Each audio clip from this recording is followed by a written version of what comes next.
In front of me is CUBOT King Kong X, and today I would like to show you how you can manage vibration settings.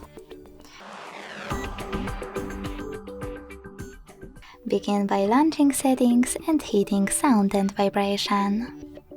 Then scroll down and access vibration and haptics section.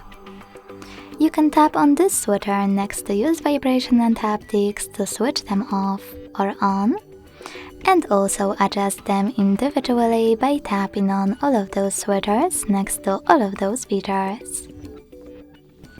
When you finished, go back and tap on those switchers,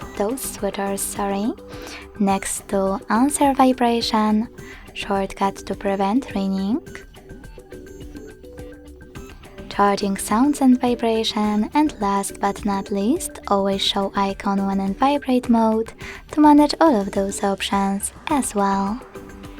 Thanks so much for watching. If you enjoyed this video, leave a like, comment and subscribe. Bye!